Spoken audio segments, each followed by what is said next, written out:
Okay, and I think, okay. Hi, Larry. It's recording. Hello. Oh, and here's my cat. Hi. What's your cat's name? His name is Marlin. Great. That was perfect timing. Yeah, right. Oh, come on now, don't mess up the laptop. Well, you want to begin by just sharing a little bit about yourself. Okay. My name is Larry Bowman, and I live in Scottsdale, Arizona, which is by Phoenix, and I've been in Arizona more than 48 years. So I've actually lived in Arizona twice as long as I ever lived in Illinois. I grew up in and around the Chicago area. I'm a second generation Urantia Book reader. My father was Clarence Bowman, and he was in the Forum really from the beginning, actually even before the Urantia Revelation itself began.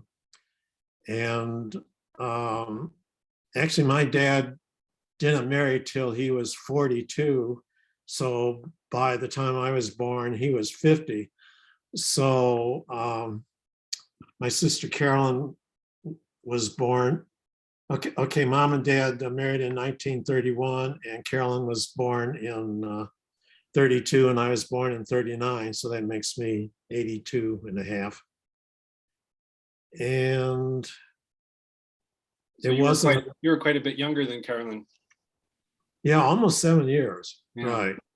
Right. Yeah, she was 6, 6 and something when I was born. And maybe because of the difference in ages, I think we were, we really never had any problems growing up. I think we always got along rather well. We were born in Defiance, Ohio, which is a small town in the northwest part of the state. It's about halfway between Toledo and Fort Wayne. Mm-hmm. And but in 1943, because of the economic situation and gas problems and so forth, Dad moved back to Chicago. He had lived in Chicago for several years earlier. And so that's when we moved to Chicago. And as I say, I essentially grew up there. And so he'd been able to attend the Sunday meetings of the Forum when he could. He was a railway mail clerk, so his job was to serve on a mail car on a train that ran from Chicago to Pittsburgh and back. He would be 2 round trips, and then when he was, all those years that he was living in Ohio, then he would just deadhead back to Defiance, which is on the same line anyway. But when he moved back to Chicago, then he was able to start becoming a little more active with the Sunday group. But on all those years, Mom was not at all interested. And then when Carolyn graduated from high school in 1951, I guess she and Dad were having a conversation one time about spiritual things, religious matters, and Dad wondered whether she might be interested in the Forum. So I guess he asked Dr. Sadler whether, whether he might be able to bring her in. And so I guess Carolyn had an interview with Dr. Sadler. This would be in late 51, I think about November, somewhere along there. And so she started attending. And let's see, actually by early next year, or early the following year, she was dating Tom Kendall. And I guess she got him interested. So I think he was in the Forum before the end of 52. And then my mom began to think, well, maybe if my future son-in-law if it's good enough for him, maybe it's good enough for me. So she was in by the spring of 53. And Tom and Carolyn got married in February 53, so she moved out of the house.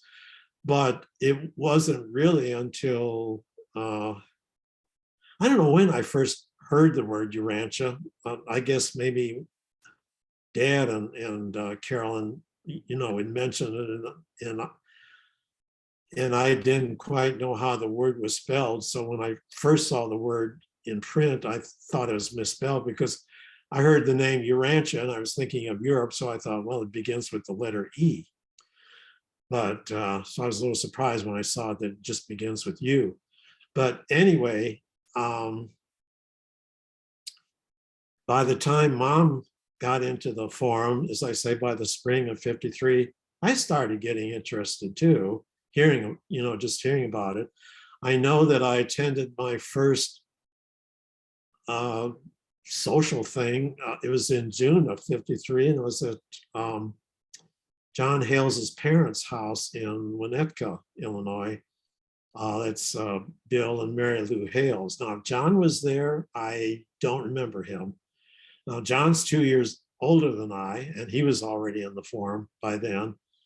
But I think he told me that, because he was in high school, he really wasn't attending meetings much, but I guess he was reading the papers on his own at 5:33, just as I started doing.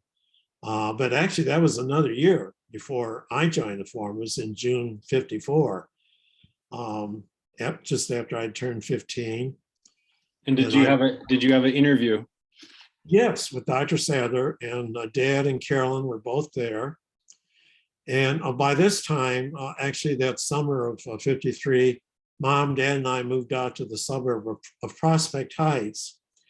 And that's when I became acquainted with Alvin and Lucille Kulicki and their children. David was, let's see, I was 14, so David was 10 and a half years younger than I, so I guess he wasn't 4, I guess, yet. And Adrian, I think she was 6. Oh, and I think Tommy had just been born, as I recall, or maybe she was born sometime that year. I don't quite remember. Now, Alvin was a chemistry teacher at the high school that I went to, Arlington Heights High School. But I also knew him as the choir master of the Presbyterian church that we went to, which back then was meeting in a movie theater. It didn't have its own building.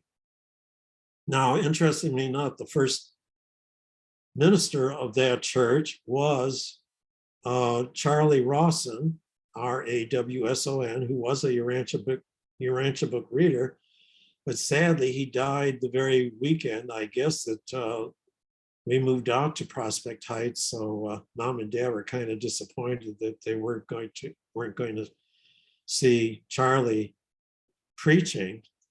And so it was that summer of '53 when I first met Charlie's widow, Ann Rawson, and she and Mom became good friends.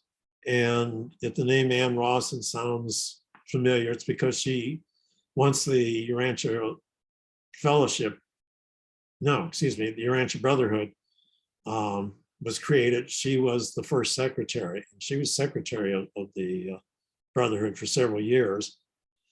And so, my parents' friends actually were my Urantia friends for a long time, even before I got into the forum. I mean, there was a couple named Ernest and Louise Pritchard, and you don't hear much about them. Ernest was one of the original 36 counselors.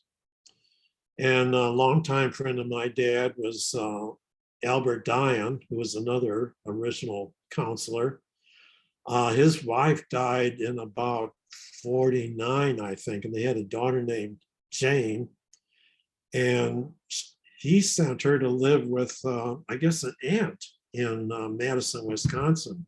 So I had met Jane a couple of times when her mother was still living, but then she essentially was around all those years until about 1959, when one time, at the end of a Sunday meeting by then it was the First Society.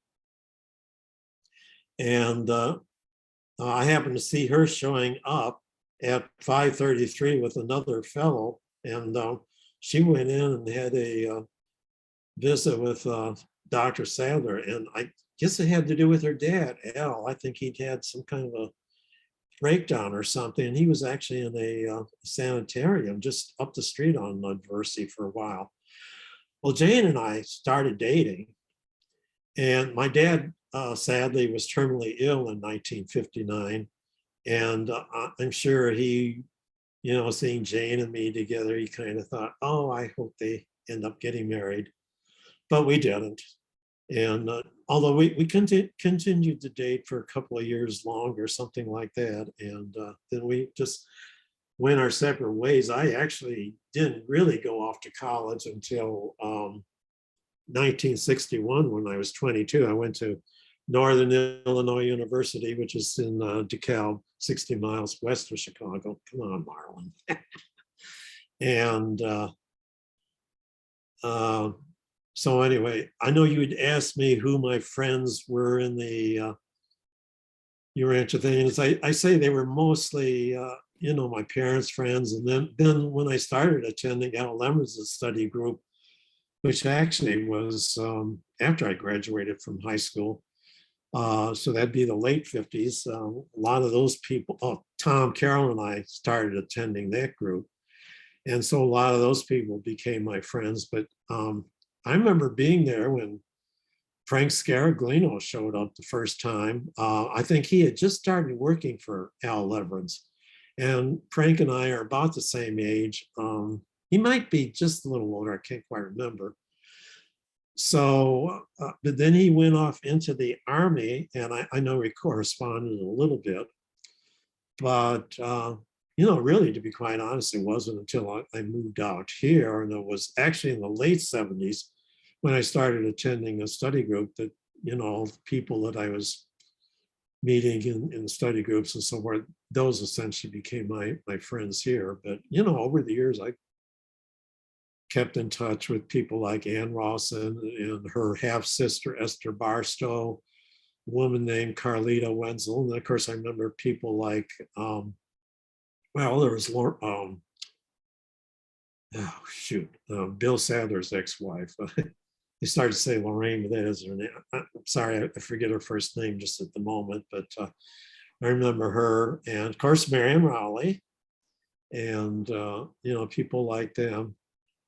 I know you want to know about my relationship with the Sadler family, and it was Bill Sadler who was actually who would read the papers most of the time at the Sunday meetings, at least until it became the First Society, which was in June 1956, and then after that, I guess various people took turns leading the meeting each week. I never had an opportunity to do that myself, but I know my mom and Carolyn and Dad and Tom Kendall all did that. I think I heard that Bill Sadler and his father had a disagreement about how to set up the organizations, and maybe they were estranged for a little while over that, or but I don't remember the details, but. I really think the estrangement came from the fact that he started dating another woman while he was still married to, I can't think of his wife's name. People are going to be irritated at me for not remembering the name. John Hales, if he watches this video, say, oh, you stupid jerk. But anyway, so really, Bill became persona non grata at 5:33. I'm not sure really that by that time, both organizations were in existence. The foundation was created in 1950. The Brotherhood in January of 55, which was about 10 months before the book itself was published in October 12th, 1955. And so, Bill and his wife were divorced in about 60 or 61, and he married his second wife was named Florine, and she was a much younger woman. She was actually, my understanding was that she'd actually been the girlfriend of his older son, Billy, who had died. Billy died actually on Christmas Day, I think it was, in 1955. So it's just a couple of months after the book was published. And his death was somewhat mysterious, but actually, I think a couple of years before that, he'd had, I think in Lincoln Park, I think he had been beaten up by a couple of guys or something. So there must have been some lingering effects from that. So I think that's what he died from.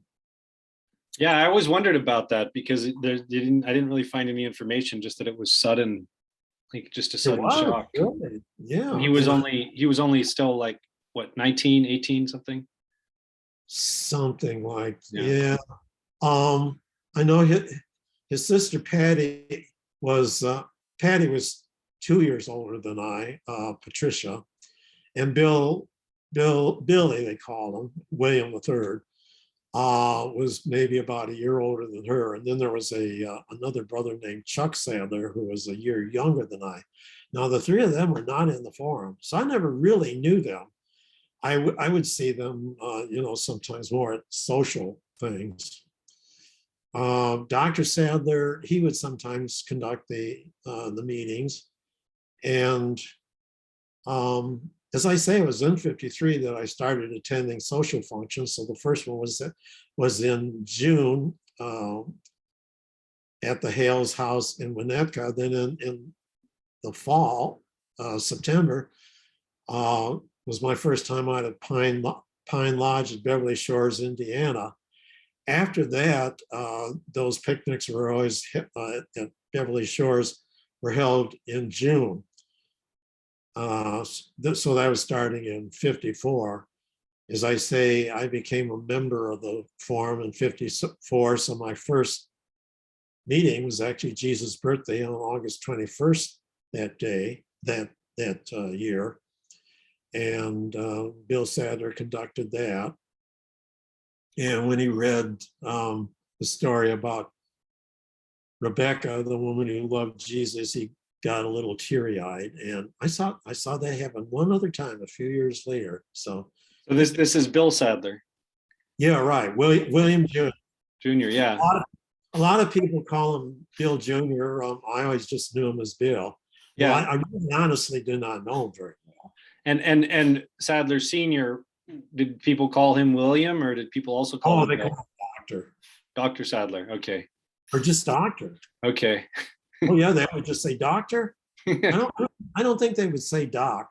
I think they would say Doctor.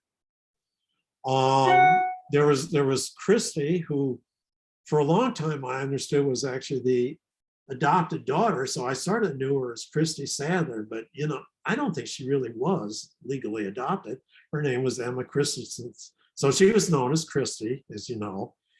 And but I'll tell you, the people in the Contact Commission, the ones I knew Wilfred Kellogg a little bit, but Anna Kellogg, believe it or not, those first few years, I really kind of felt the closest to her.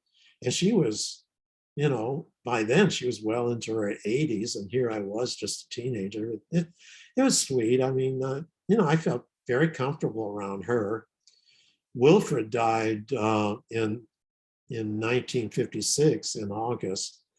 So he was really of course, Lena Sadler, she was the first in the Contact Commission to die, and that was just after I was born, so I never knew her, of course. And then Wilfred, and then as I recall, Anna died really in about 1960 or 61, something like that. And I helped. I was a charter member of the First Society. I guess my dad was a founder because he was one of the 36 counselors, but the rest of us were charter members. And then Carolyn, Tom, and I helped form, or Al Evans' study group became the Urantia Society, and that was in June 1961. So I was a founder of that. but then that fall, as I say, I went off to college. So almost right away, I became an inactive member of that society. But I remained a member of the Urantia Society until I moved away from Illinois in 57. I graduated, well, I got my bachelor's degree from NIU in 65, and then my library science degree in 67. And so I left Illinois that year. And really, I was not at all active in Urantia activities. I think the last Urantia activity I had attended was one of the early summer study sessions at 5:30. That would have been in 63, 64. I guess 64 was the time of the first triennial delegate assembly. So it was held at 5:33. So I think I was around then and met, some of the people coming from out of state for the first time. But I remember meeting Vern Grimsley then, either in 63 or 64, and Martin Myers. And those are a couple of people I can think of. But yeah, they had a nickname, didn't they? The frat. They were from the same fraternity. They were. You're and right. Richard Keeler and Hoyt Yes. Caston. Yeah, right.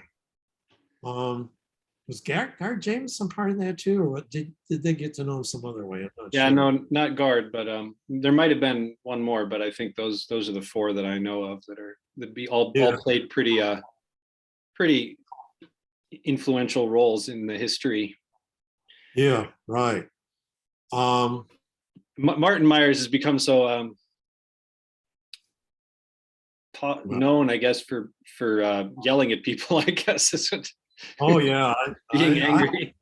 I have seen his temper, and well, he's pretty well gone underground now. I mean, nobody really sees him anymore. Although after Paul Snyder's memorial service, Tom Jaquette went to look him up. He knocked on his door in Evanston, I guess it is, and had a very interesting conversation. Tom regaled me with that story. It's kind of funny. So did they had a little talk and Well, they did. I mean, I think it was in the morning, and Martin was still in his pajamas and robe, but he let Tom in, and they talked for a while, I guess in the living room or something like that. So, but I don't know whether they ever saw each other again after that. But yeah, right. That's interesting. Wow. Yeah, that's good. That, I don't know. It's nice if sometimes people burn bridges, but it's nice if they don't have to. You can build new ones. I guess Yeah, right. So bury the hatchet kind of thing. Yeah. So actually, one of the, as I say, I became a librarian. And so when I left Illinois in 67, I worked for a year at the Cornell University Engineering Library, Ithaca, New York. Didn't know a thing about engineering. Learned that there were all these other facets of engineering I never knew there was. My understanding was just civil engineering. But so that was an interesting experience. And Ithaca is a very pretty town, and Cornell's a beautiful campus. And then I had the opportunity to become librarian of Defiance College in the town where I was born. So I moved back to Defiance in 68 and was there till 73. So I enjoyed that experience. And but then in 73, to be quite honest, I wasn't sure about the future of the college, although it is still functioning quite well. But if you've never heard of Defiance College, you're not alone. It's certainly not as well known as a lot of the other small liberal arts colleges just in Ohio. I mean, that state is swarming with them. But anyway, the opportunity arose. I was offered a job position at Scottsdale Public Library here in Arizona. So that's how it was that I came to Arizona in 73. but I still had not really been involved much or been away from Urantia activities for several years. And then in January 78, Mom was visiting me, and we'd had dinner one night with Harry and Donna Raleigh. That was another, longtime friends. And actually, Harry and Donna would spend their winters here. And so we would get together for Thanksgiving and Christmas. And then a fellow named, let me see now, Herman Schell. I always have to think there's Harold Sherman and Herman Schell. I never knew Harold Sherman, but Herman Schell was another older gentleman whom I had known in the forum. He was not on the council, but he retired and moved out here to Arizona.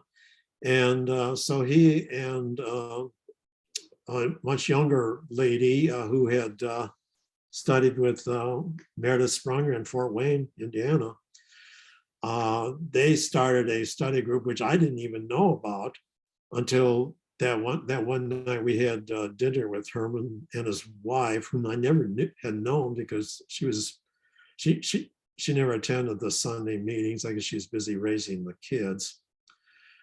And but it turns out they had a study group that met on Wednesday nights in North Central Phoenix. So Mom says, let's go to that meeting. And I'll be honest, I was a little, I don't know. But we went, and that's all it took. I was just happy to be back in a study group again. And I think they were in part one at the time.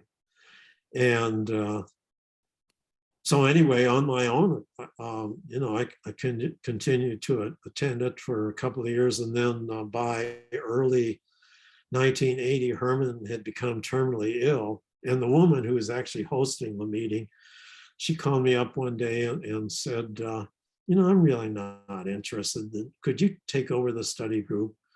So I said, okay. So I started hosting the group. At the time, I had an apartment just a block away from where I'm living now. And by that time— Is that Scottsdale? Yes, right, Scottsdale, yeah. It's close to Phoenix? It is. I don't know whether you can really say Scottsdale is a suburb of Phoenix, because you have a lot of people living in Phoenix who work in Scottsdale, mainly probably because they can't afford to live in Scottsdale.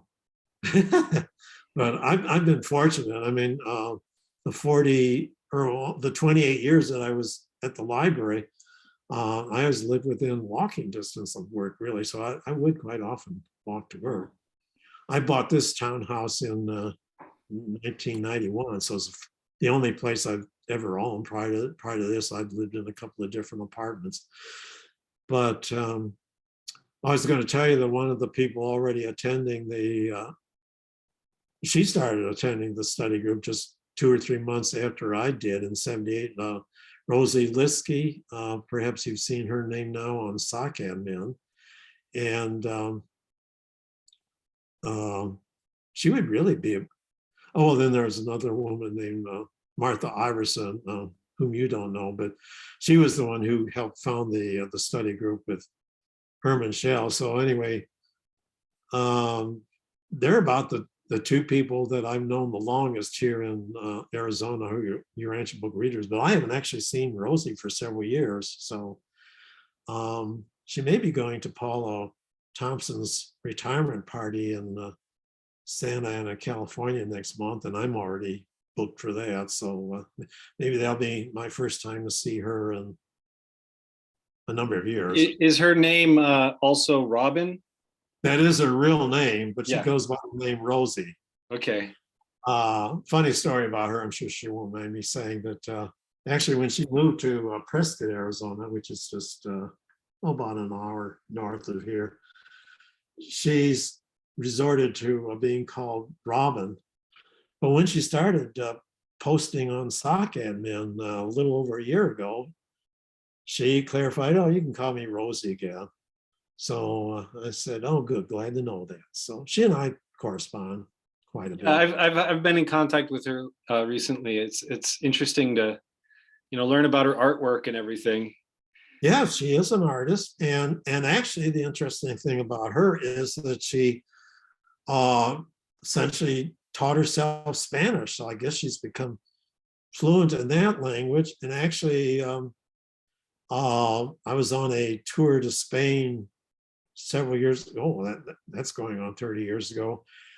And one of the things I did as I was leaving, I bought 2 or 3 copies of J.J. Benitez's books in Spanish, and I gave them to Rosie. I don't know if she'd heard of him at that point, but anyway, so and of course, I guess as we know, J.J. Benitez, who sort of plagiarized the Urantia book, is my understanding, he helped introduce a lot of Spanish-speaking people to the book. So that's why there's so many. That's why there are so many readers in Latin America. Yeah, it's probably he's probably the person who's single-handedly spread the book the most in terms of numbers with his books. Yeah, and to the best of my knowledge, his books have never been translated into English. So I heard there were some attempts. I think Byron was working on having them translated, but then he said they hit some kind of a problem. I forget what it was, but Robin, she told me that she's got her artwork into some, maybe in Santa Fe, into some art galleries that are owned by famous musician or something like that. I forget who it was, but really? she might introduce them to the Urantia book sometime if the time feels right. And she also told me that she had met someone some years ago who said that they had been in a study group that Gene Roddenberry had attended.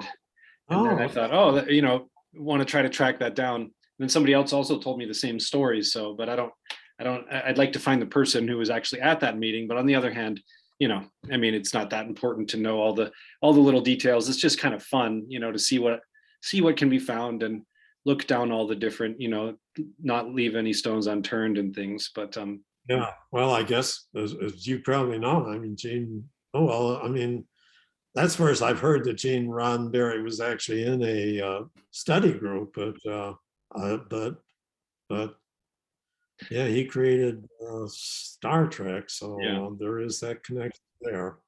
Yeah, I've been researching influential people who are rumored to have been reading the Urantia book or have definitely been reading the Urantia book, and in his case, there are a lot of rumors, but it does seem like there's probably some, but he said himself when he was going to do the second generation or the next generation that he did a lot of searching to find good inspiration and things and read a lot of books, and so why wouldn't he have used this as one of his sources of ideas? Obviously, it's right. But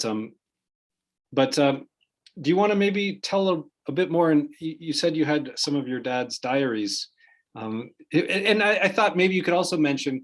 I guess there was this culture in the Urantia community in the early days that almost everything was supposed to be kept secret, right? And then maybe now kind of we're at a point where it's like, well, if all the people who were involved keep everything secret, then it'll just be the people who are gonna do a worse job, or maybe people who know less are gonna tell their stories, and maybe it's better that people who do know history, like yourself, who were around in those days, share their stories. But it's interesting that there was this culture of kind of not talking about the history, and that's why maybe his diaries, he was kind of discreet about them and things like that. But yeah, you can share about that.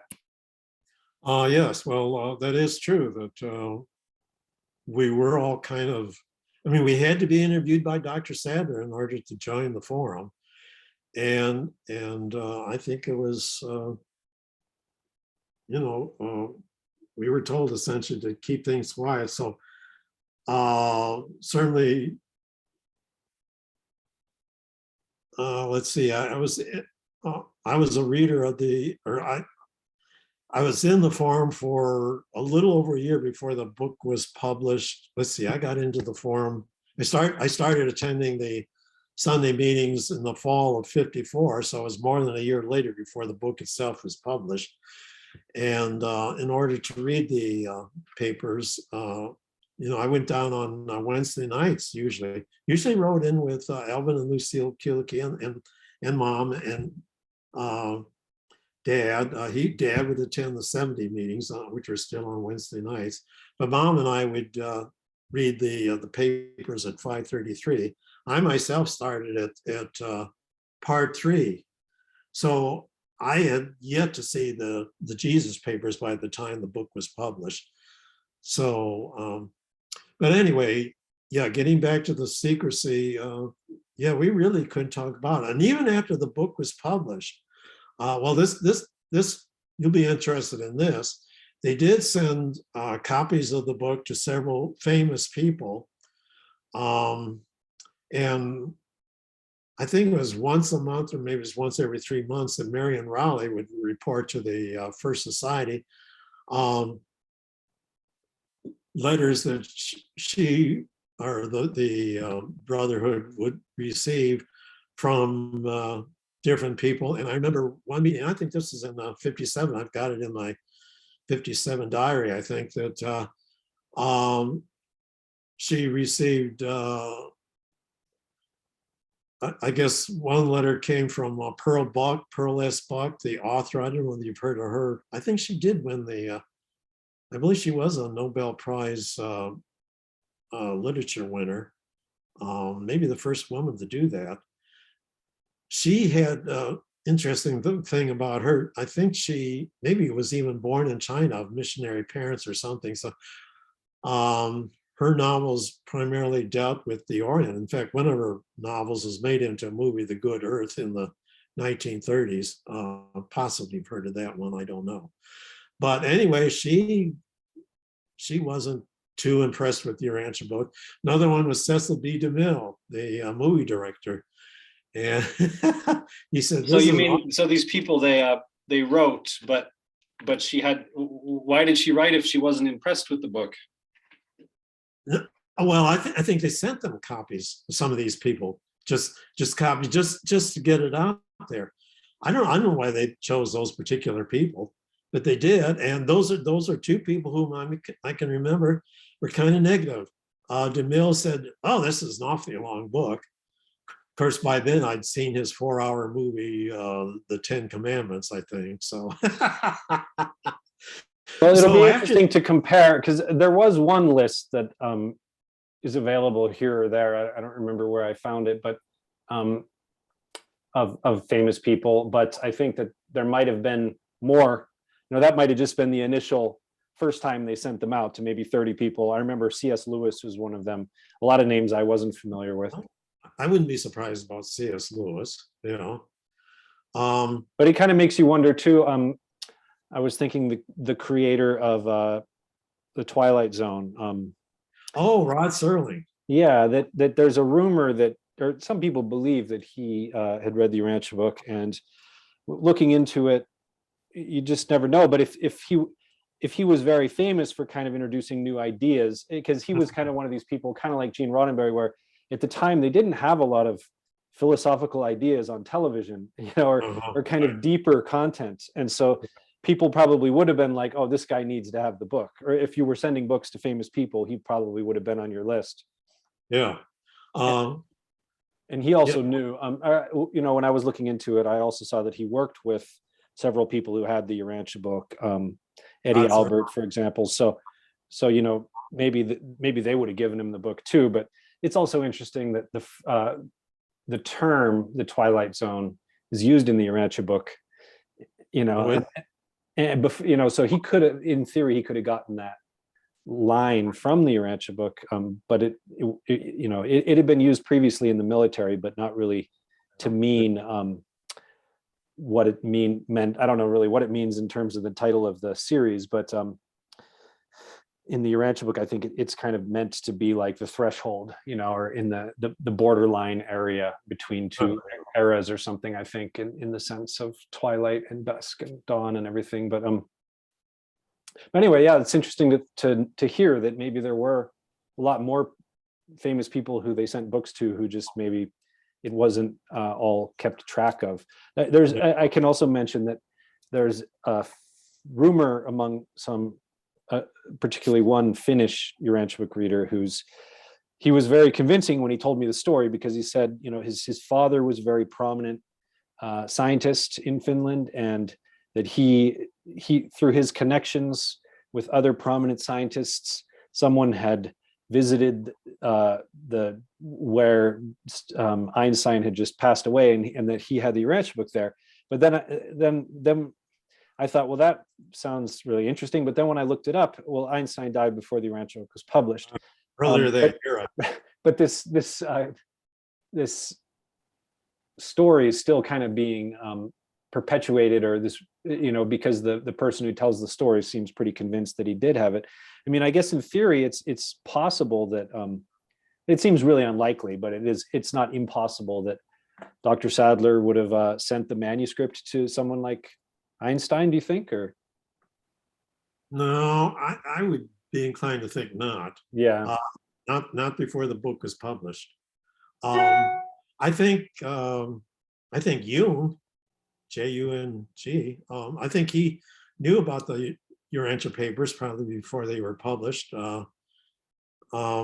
Because do you think because he was friends with Sadler, or because? Well, they apparently knew each other. Yeah. Now, shoot, I can't think of her name, but she wrote that biography of Dr. Sadler that came out a few years ago. Sue Oliva. Sue Olivia? Is that her name? Something like that? Yeah, Oliva, I think. It used to be Harvey. Yeah. I met her she and I corresponded a little bit. She could not find any proof that Sadler ever studied with did I say? Was it Adler or Jung? Adler and Freud. Yeah, in Vienna. Yeah, right. Yeah. Yeah, so I don't know. But anyway, but I do believe that Sadler and Jung knew each other, and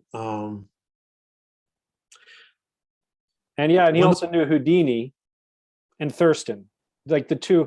Thurston, definitely. Thurston was, I'd never heard of Thurston before, but I see he's mentioned there's an article on him in the Encyclopedia Britannica. So I wonder if he's an ancestor to Chuck and Angie, but probably not. But I think that Sadler said that he had actually consulted him when he was originally investigating the sleeping subject. And yeah, I think yeah. And Houdini, I heard that he had a friend has a copy of a book that Dr. Sadler had signed.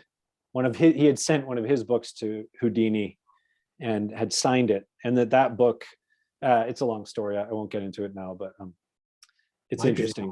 Mischief or something, Mind of Mischief, which I have my dad's copy, and I must admit I've not really read the book except for that famous appendix that mentions or refers to the sleeping subject. But anyway, oh yeah, well, Dr. Sadler and Thurston, magician, did a lot of investigations of these channeling things and so forth. And that's what the forum initially was discussing. First, they were talking about, let's see.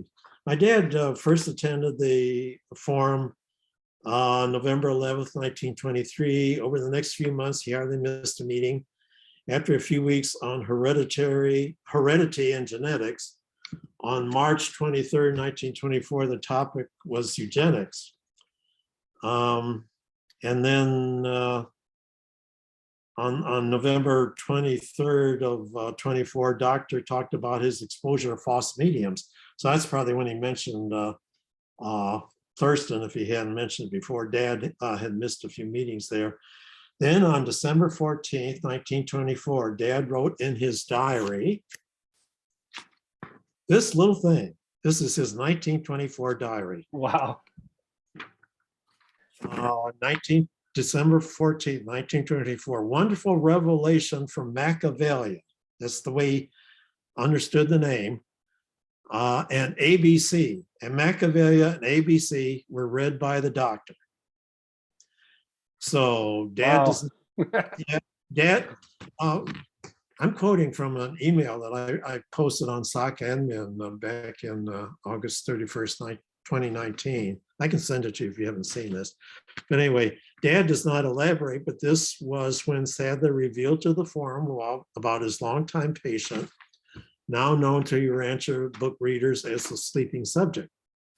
It was several months before Dad gives the date of that meeting, which was February 11th, 1924.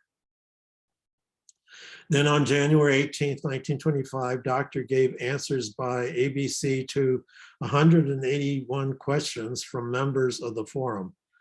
Oh, let's back up to that February 11th, 24 revelation.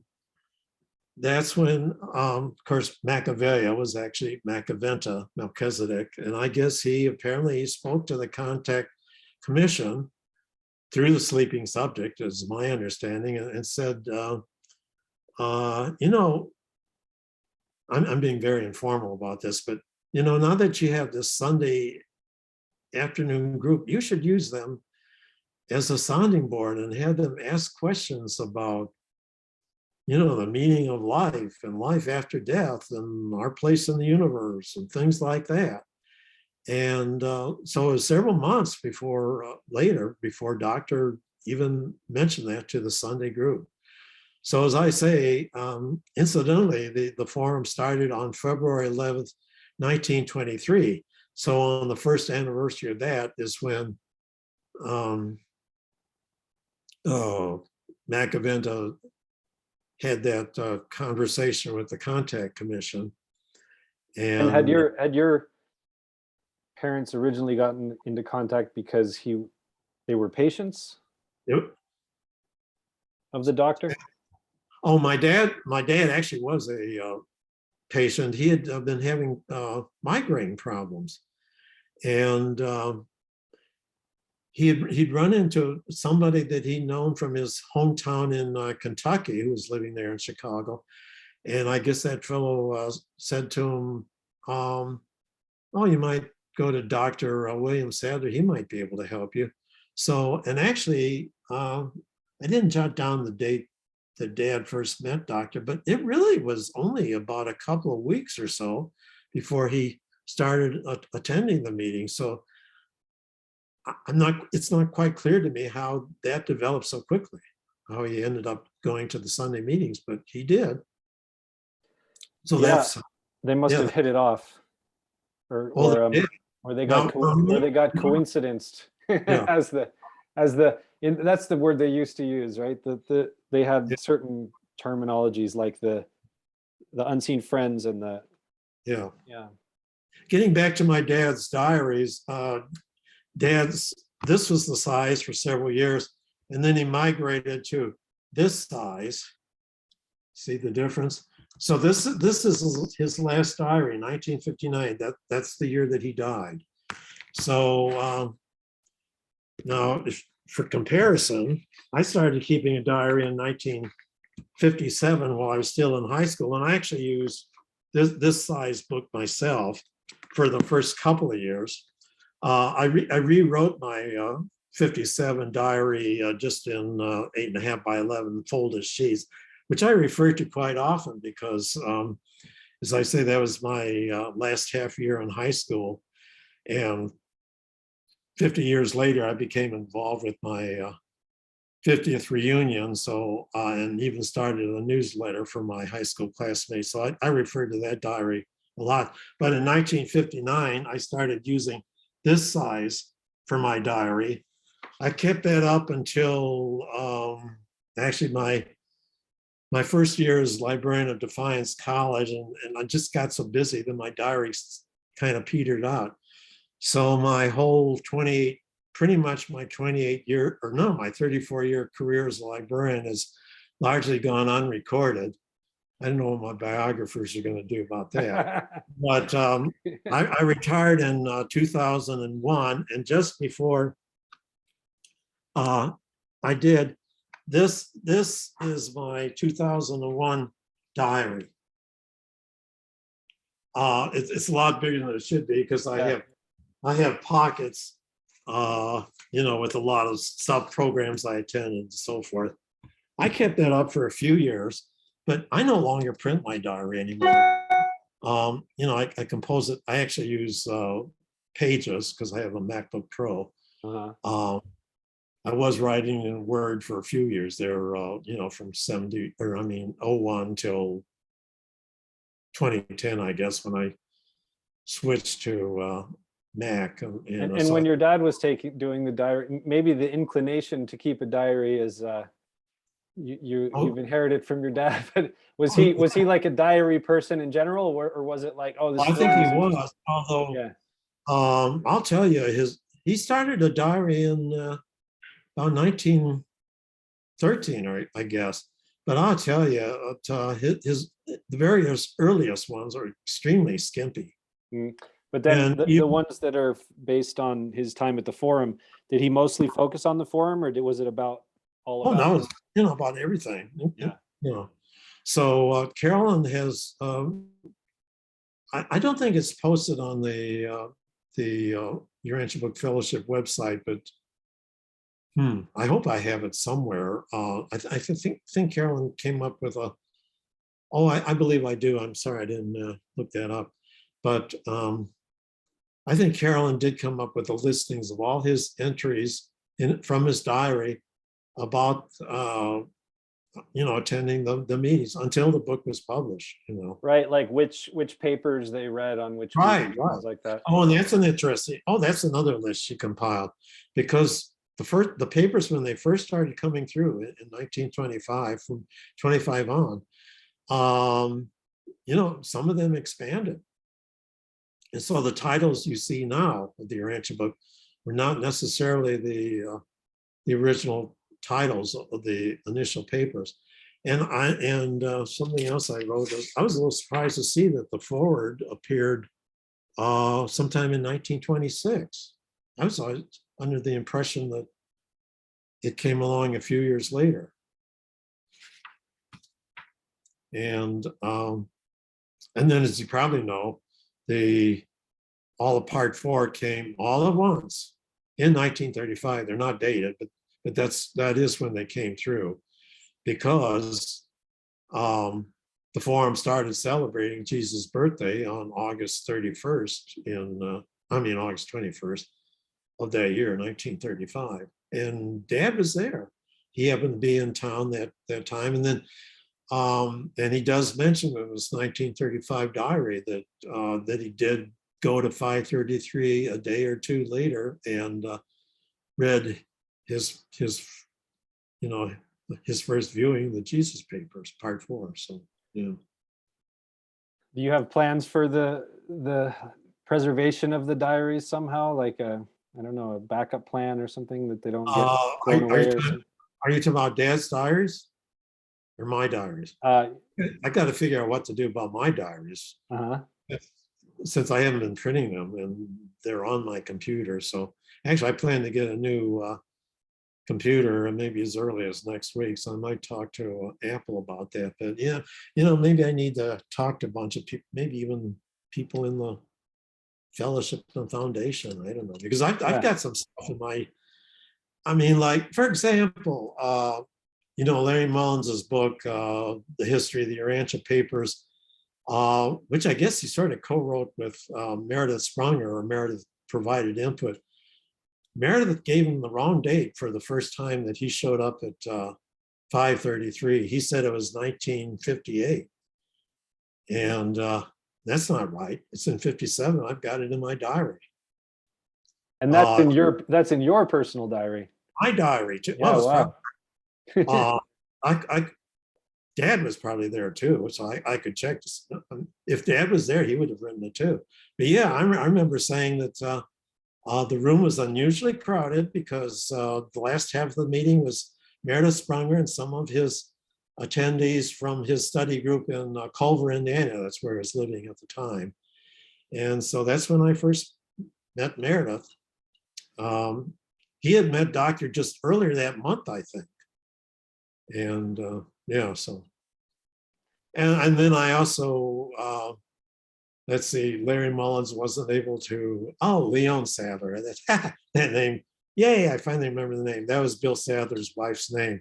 He couldn't come up with when Bill and Leon divorced, and then Bill married Florine.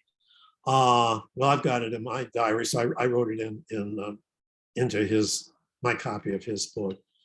Again,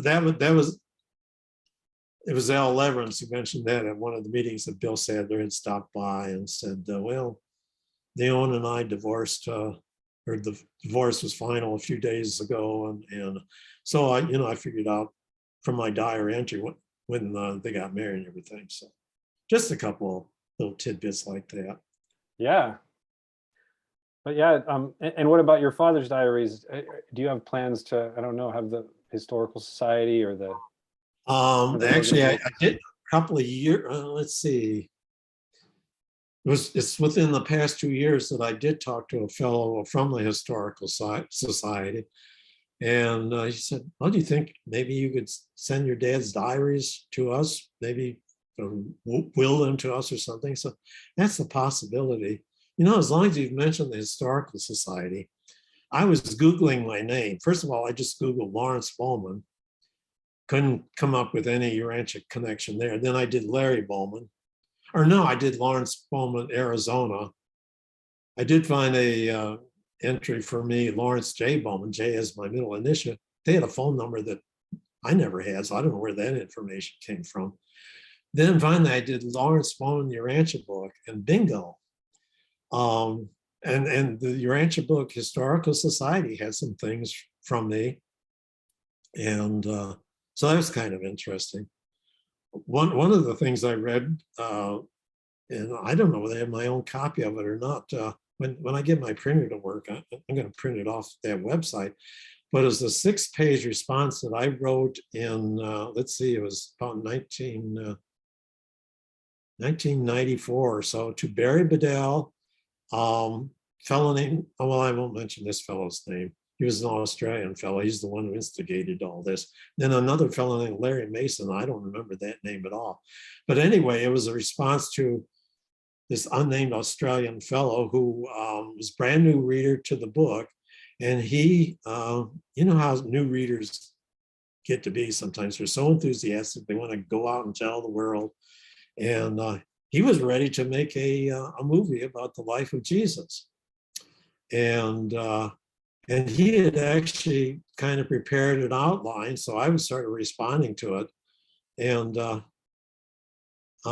so it's there, it's, people want to look at it and so forth. Maybe I didn't copy down the link to it, but I guess I could follow up with a link to you if you're interested.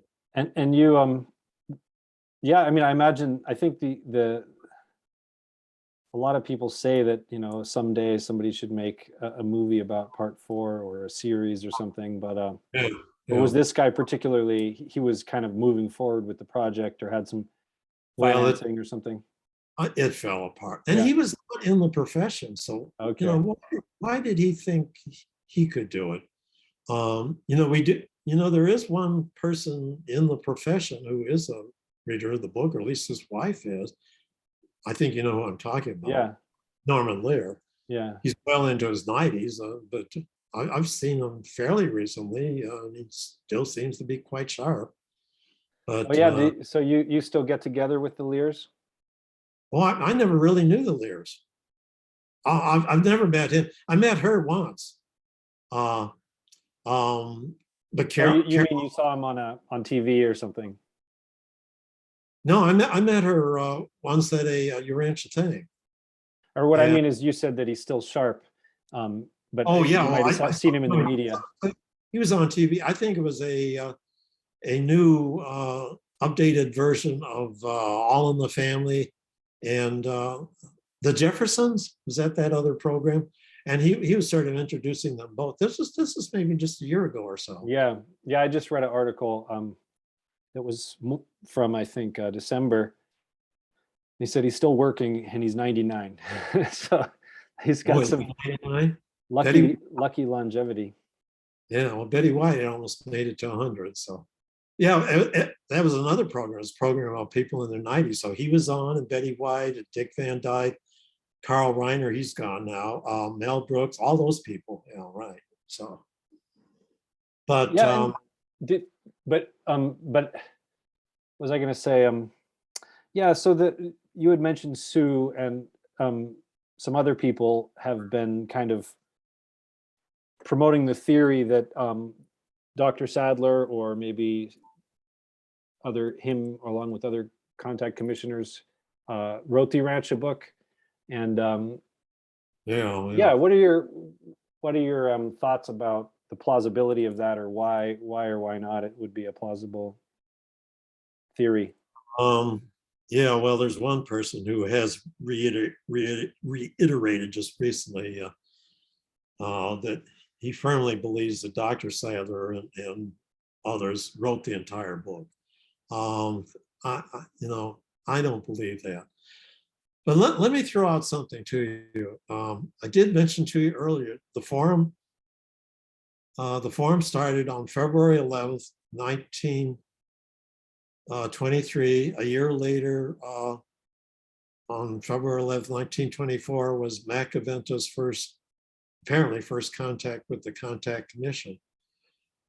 Does that date, February 11th? Are you familiar with that date? February 11th. It's mentioned in the Urantia book. Yeah, I hadn't really, I guess, remembered the date. Okay, well, it's the date that Jesus received his thought adjuster.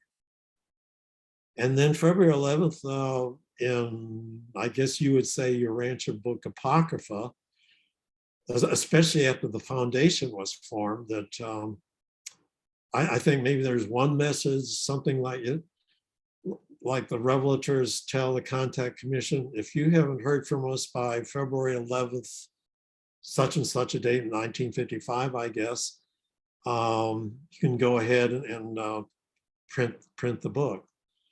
So, it kind of bothers me, quite frankly, that suddenly February 11th shows up as the date that Jesus receives his thought adjuster. So I don't know. Maybe I have a problem with that, but I just thought I'd throw that out there. So yeah, I'm not sure but yeah, so they had heard, there are two stories. One is that they got permission if they hadn't heard back by February 11th.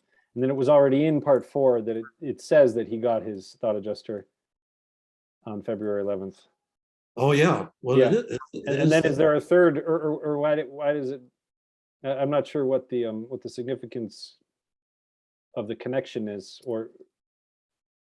Well, I'm just pointing out that, I mean, it wasn't until 1935 that presumably everybody in the forum learned when Jesus received his thought adjuster.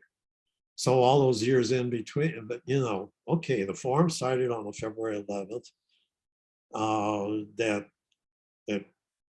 session with, when Macaventa told the Contact Commission, that was on February 11th. And then 11 years later, February 11th, oh, that's Jesus when he received his thought adjuster. So I'm a little suspicious about that. I'm sorry. So Yeah, it's one of those things like that.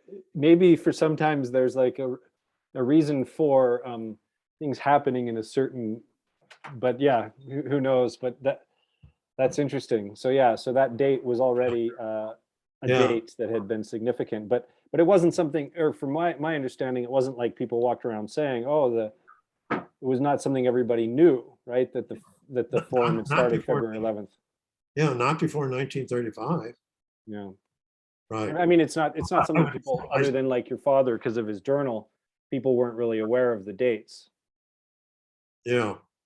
At least that's my understanding. I don't know how. I mean, if part 4 came all at once in 35, how would anybody on the Contact Commission know anything about Jesus any events in Jesus' life prior to that day. Well, other than, of course, what's in the New Testament and everything like that. Well, maybe they had conversations with midwares and so forth.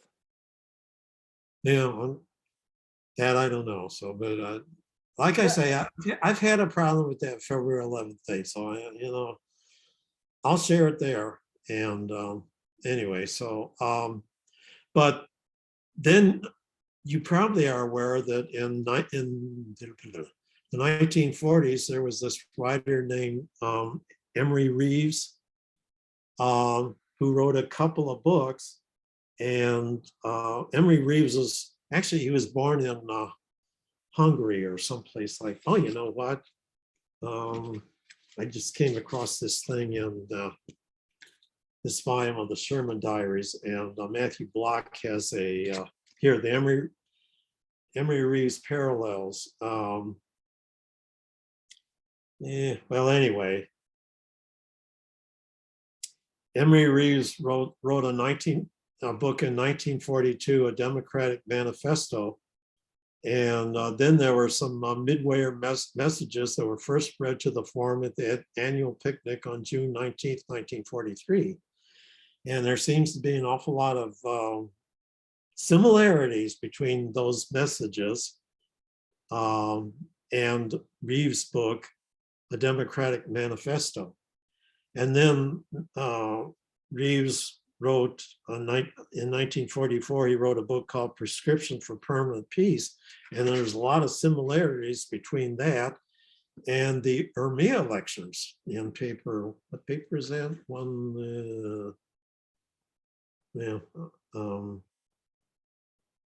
I forget, where the Urantia lectures show up, but here we go. Emery Reeves was born in Hungary. And then eventually he fled to France during the Nazi occupation. He moved to London and became a naturalized British subject. And he was a personal friend of Winston Churchill, is my understanding. And he actually died in this country. I forget when he died, if some years later.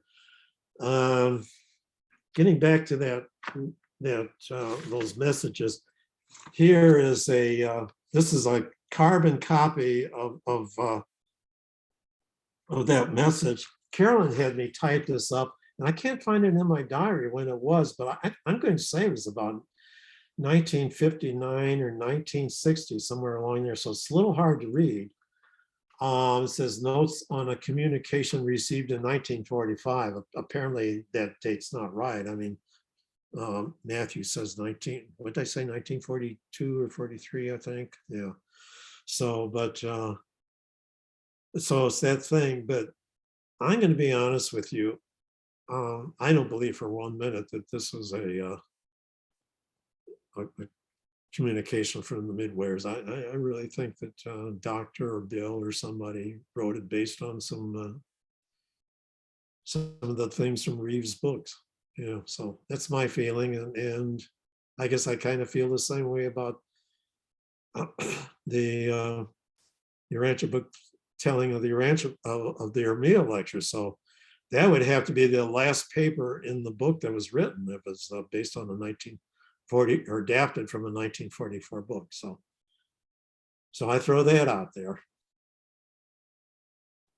There's also some other parts of part 4 that it just sounds like, it sounds to me like a psychiatrist is writing this. I mean, like, when they tell us Jesus inherited from his mother these traits, from his father those traits, and some things like that. So, but generally speaking, I certainly don't see parts 1 and 2 definitely seem like a divine revelation to me. So, I mean, man, there's a lot of good stuff in there, and I don't read parts 1 and 2 that often, but our study group is going through that right now. So it's always kind of fun to come back to that, I don't know, you have to know all the details like that, but it's interesting. Yeah. It presents an interesting concept of the universe, and I don't have a problem with it. Yeah. When I was 12 years old, I and this is before I knew about the Urantia papers. I sat on the front porch of our house in Chicago, and I just worked out on my own that the universe has always existed and God has always existed. I just didn't see how there could how it could have come into existence. Who would have been around to create it? So, Yeah, and like the thought adjuster papers, some of those at the end of part 4 or part 3, you know, Part three. the supreme being, Yeah. and the you know, personality survival, Uh-huh. pretty profound, beautifully written. Yeah. Yeah, it seems like if the Urantia book, if you compare with other texts that are available about, like, okay, well, what's the afterlife like? You know, Urantia book's pretty specific and thorough, you know, elaborate. Yeah. Whereas most, that might be one of the, you know, one of the many aspects that it has a well, it makes it attractive to people, I think, because you know, you hope for a, you know, a desirable type of afterlife, and I think people are attracted to, you know, many people, it's, you know, being able to see your loved ones and these Yeah. architectural spheres that are. I was talking to an artist yesterday, artist friend of mine, and he was talking about how he views all like art as a attempt to kind of, you know, reach those levels that we're gonna, you know, that the book alludes to, and Jerusalem and so forth. Yeah. Yeah, getting back to a movie version of part 4, actually, in my adolescent enthusiasm about the book, I thought surely by the end of the century there would be a Hollywood movie based on part 4. Well, it never happened. So It seems like if, you know, if there were a lot of secrecy, or you know, if there was a lot of misleading going on about the origin of the book, then I don't know, for one thing, it just seems really clear that the contact commissioners were believers. So whatever the process was, right? I mean, wasn't you know, didn't, like, when Dr. Sadler was on his deathbed, he was like very strong in his faith, and it was kind of like you know, they were very strong believers, it seems like, in their lives. And so why would they well, whatever the process was, it seems like they were authentically believers, doesn't it? And so then that doesn't really match up with the story that they were somehow creating a hoax. yeah. Although Doctor himself has said it wasn't until the paper on the 12 apostles that he really finally accepted the what's the word, authenticity of the whole Yeah, revelation. supposedly he teared up when he was reading that in front of the forum, and that he said that to them, and that he said that, well, as a psychiatrist, he knows that they wouldn't be able to compose such a well presented. Yeah. Actually, I guess he wasn't really a psychiatrist yet, or at least, well, let me see. Maybe by the time part 4 came out, I'm not sure. I was surprised to learn that he didn't actually get his degree in psychiatry until was it 1930, or was it maybe even later than that? Maybe it's the early 30s, something like that. Maybe I shouldn't have said that, because I'm not quite certain I know what I'm talking about. But Yeah, I think, it seems like it was such a new field. So maybe in a way you could be like a medical doctor in your education, but if you start to specialize in mental health issues, then you're kind of working as a psychiatrist without, well, you know, I think it was a lot less established and so forth at the time. Clearly, I mean, there were there were so many strange ideas, that there was a lot of pseudoscience mixed in, you know, like you're gonna become unintelligent if you masturbate, and these types of ideas that were just, you know, just made up, you know. just a lot of people just Yeah. made up ideas and pretended it was science. And that's, of course, that's like the thing about a lot of the, so-called eugenics or those types of ideas were also like, they weren't based in science. They were just people just coming up with Mhm. ideas, oh, well, and but that was really typical of the era. And I think oftentimes Dr. Sadler wasn't, he didn't go along with a lot of the really, Martin Gardner writes that about, I think it has a little section about that for some reason in his book, about a lot of the ludicrous ideas that the experts were promoting at the time, like the masturbation example, but that Dr. Sadler didn't go along with I a remember lot that of them. myself. He probably did go along with, I think I heard one recently that he did, he wasn't, nobody's perfect, but were you, Yeah. but yeah, it seems like aside from the Shermans, maybe there were other people who like kind of didn't like the way that the Sadlers had a lot of control or didn't really trust them. But it seems like most of the people who were involved in the forum, who you would, who like your sister, who people would meet through the Urantia community, they feel like Christie and Sadler are people that were just of the highest integrity, and that they trusted them very much. Yeah. I would think, yeah. I mean, by the time I was in the forum, I really didn't. I mean, I never knew the Shermans, and they certainly weren't attending by the time I got involved. The interesting thing to read about maybe the last volume of Sherman's Diaries was, he starts mentioning a bunch of people that I knew by the time I got into the forum, and but you were going to ask me about Clyde Bedell. I knew who he was, but I didn't really know him. Barry, I think I knew. Jeff, I did not know, although our paths apparently crossed on the day that the forum became the society, because we both signed the membership book on that same day. I think somebody pointed Jeff out to me. I still don't know if I've ever actually met Jeff or not. He and I did. We might have, or maybe I might have seen him at a conference in the 80s or 90s. My first, actually, my first conference really was 1981, Snowmass. And that was just so great.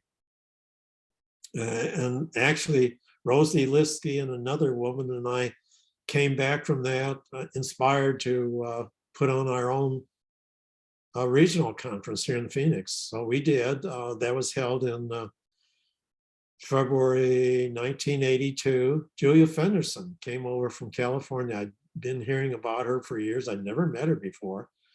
So that's when I first met her. And a bunch of the Chicagoans came out, Tom and Carolyn and my mom, and Marion Raleigh, Sprungers. Meredith was one of our speakers, as I recall. Scott and Carol Forsyth. Just name a few. Yeah, and yeah, your sister was for a long time kind of like the person who was still alive, who had known Sadler quite well, because she was his personal secretary for quite a few Not years. a secretary, but she was a receptionist. Yeah. Okay. But I guess they would have private conversations. So that's where she learned a lot. And yeah, and probably knew Christie quite well too. I would. Oh yeah, right. Interesting story about Christie. Doctor had already died, and as I say, I moved out here in '73, and Mom would come and spend a month or two winter time, and she was saying, let's see, she was saying that Christie, somebody would mention something to Christie and say, well, maybe I'll have to talk to ABC or somebody. Like, and the way Mom told it, she kind of thought, well, Christie's in her dotage or something. And then maybe it was after my mom died, probably not till then. And Mom died in '91. I guess I mentioned that to Carolyn, and Carolyn said, oh yes, Christy was still in communication with the beings, and I thought, yeah, you know. Then I thought, well, maybe, you know. So Yeah, yeah, how does I really don't know. right? Yeah, so It's like I'm just, to imagine like other people's lives in the past and things. It's like probably our imaginations are nothing what it was really like, because it's yeah, just really hard to imagine. You know, yeah. I've kind of been experiencing that, even like, you know, I've been like working on a biographical thing on Jimi Hendrix, you know, and it's like you Oh, think you know about somebody, but how much do you really know about them? You know, there's a lot of stereotypes, a lot of prejudices, a lot of, you know, just like, oh, he, all these real, but then when I start listening to interviews and kind of getting a sense of, it's like nothing what I would have imagined, you know. It was just like, and then it just kind of just reminds me that, you know, I mean, that there's just so much that, and it's unfortunate in a way that like just writing a biography or something, it's really hard to really encapsulate somebody's life, or, you know, personality, or, you know, events and things like that too. I mean, uh-huh. but you know, it's better than nothing. But yeah, what was your like impression of the, yeah, what did you, I guess you said you didn't really know them so well. Did you know Christy much? I got to know her. Oh, I felt comfortable around her. Yeah, I probably, yeah, I would say more in the 60s, I guess, Mhm. although late 50s into the 60s, as I say, from 61 on, I was off to college for a lot of the time. But yeah, I like being around her. She was a lot of fun. Mhm. Um, In in what way? Like sense of humor, or just being really yeah, sense of loving? humor. And actually, no, she was not able to go to the 1981 conference. And let me see. Oh, I know, I guess I first saw her again after all those years in 78 or 79 when I was at 533. And man, she and I just hit it off really. So, Um, and the William Sadler, I guess Bill said, yeah, okay. So, you know, so in the hypothesis that if the Sadlers had written the Urantia book, then it seems like William Sadler claimed that he didn't really understand all the more difficult concepts as well, but Bill Sadler was a bit more the scholar on the absolutes and things like that, right? Or he was kind of known for that, but I uh, think he still kind of approached it like it's not something he would have been able to just make up, and but but yeah, but William Sadler, I don't think there are any like record. I mean, Bill Sadler, there are some recordings of him speaking, but William Sadler, but apparently, but you know, this person wrote a whole um, PhD about Dr. Sadler's oratory ability. That he was a very had a really charismatic speaking style, and he was very successful as a lecturer. But did you ever hear him lecture, or was it more just Bill Sadler? no, I'm not sure I could say I've ever heard him lecture. But you know, back in the 20s, I guess, he was on the Chautauqua circuit, which I don't know whether it even exists anymore. But Yeah. so he honed his oratory skills there. But I'll tell you, one time, this was in about 62 or 63. Um, Maybe it was one of those very early summer seminars at 533. He, if I remember correctly, he kind of acted as MC, and he was a stand-up comic that night. It was a new Dr. Sadler that I hadn't seen before, and I loved it. Yeah, Wow. so I remember that. You know, but Yeah, no, I'm not sure I've that's a ever really good emceeing skills, you know, is yeah, yeah. to add a little jokes to lighten Mhm. the feeling in the But no, room. I don't think I've ever really seen him as a lecturer. Yeah, Um, but that's you fun. Yeah, I think he was known for having a sense of humor, and yeah. was there wasn't I think I asked your sister about that, and she said she didn't really remember, but there's I think, well, previously he had been a Seventh-day Adventist, and they were quite strict about certain things like vegetarianism, I think, even, and avoiding alcohol and so forth. But then, then he had left that, and but then, there's this line in the Adjuster Papers about how unkind and knowingly poison the mind, the thought adjuster indwells. But that doesn't necessarily have to have anything to do with moderate use of alcohol. Obviously, if you overindulge in alcohol, it's poisoning your body. But anyway, I was just kind of asked her. I thought, like, well, did he like smoke and drink? Or I mean, I guess smoking was really common, right? Maybe did they smoke at the forum meetings? Just wasn't something. No, you didn't. No, you didn't smoke in the forum meetings, that's for sure. Yeah, so people went outside. Yeah, but it was just something people didn't think about back then.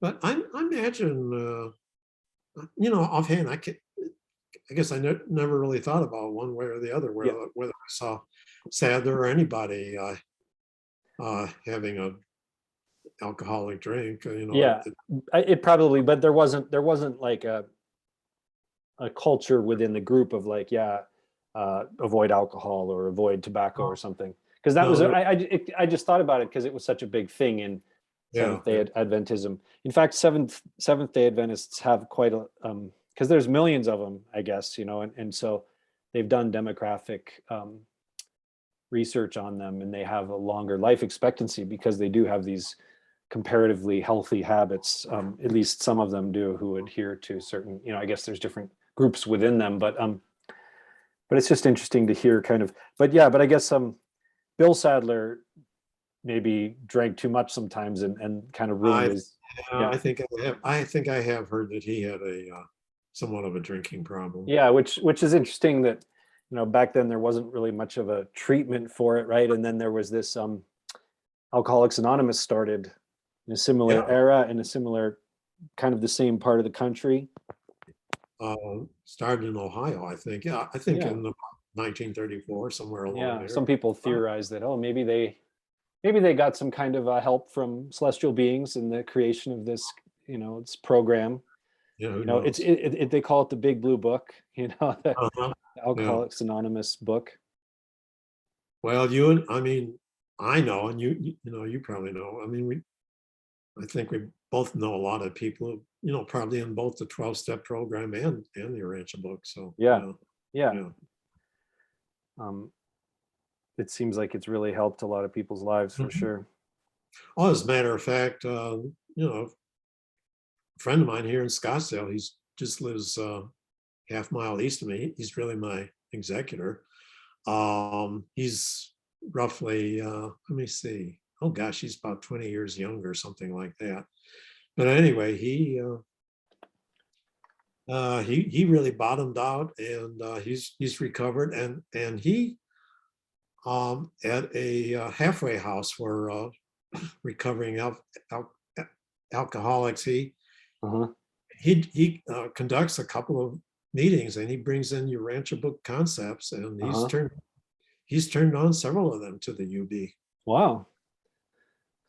Is he somebody that I would know, or? No, I don't think so. He's been to only one fellowship conference that I can think of, was 1990.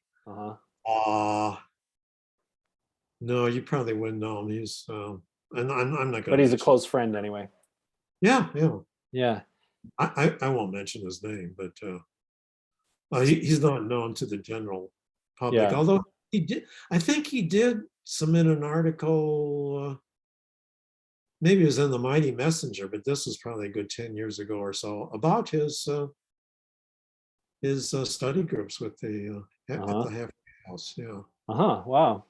Maybe I'll try and find that and send you the link to, or something. Are there any apocryphal stories that you think are interesting to talk about, or that you think stick out as being? You mentioned that maybe your sister believes in more of them than you do, but I don't know if I- there are any that come to mind. I don't I- really, I don't really yeah. remember many of them. You know, there's the story about the Californian, the the tree, you know, being like, Yeah. Yeah. Okay. and then there's, yeah, go ahead.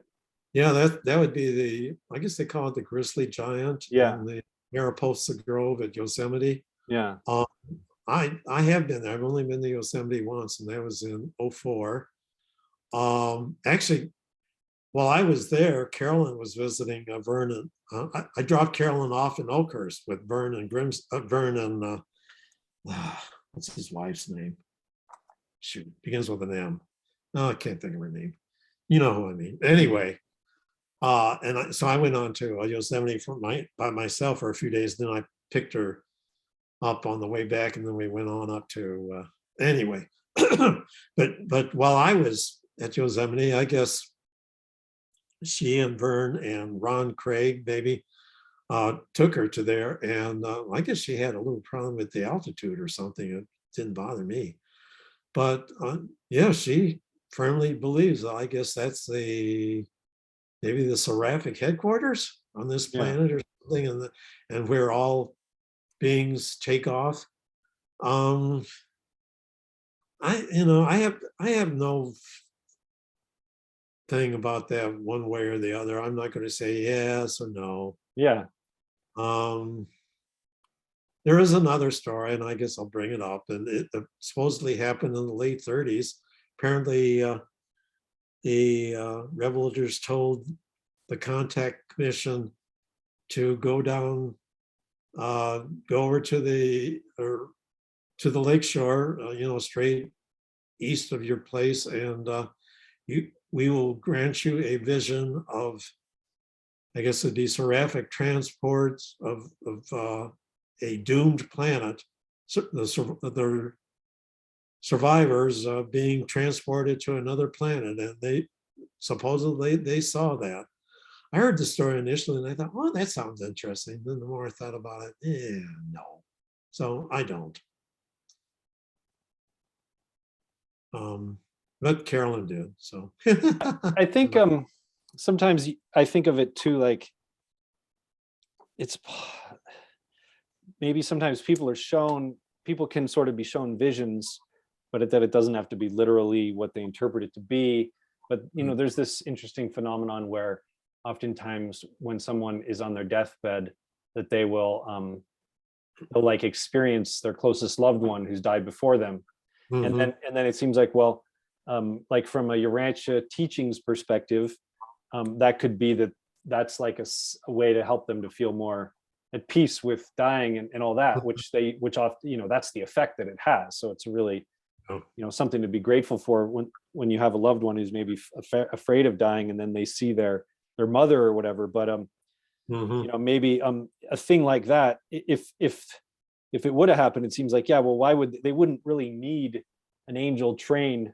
They could just show them a vision anyway. You know what I mean? Or like, yeah, like why would people from a doomed planet need to be passing by our atmosphere? That doesn't. I know, yeah. So, no. I have to laugh at David Kulicki. Carolyn had been working at the request of the foundation on some kind of a history of the origination of the Urantia book, and she never was able to finish it. And so it's been turned over, and I don't know whether I'm permitted to say who's still working on it, but David Kulicki, I guess he saw some of the manuscript, and he said, "Well, your sister really drank the Kool-Aid, didn't she?"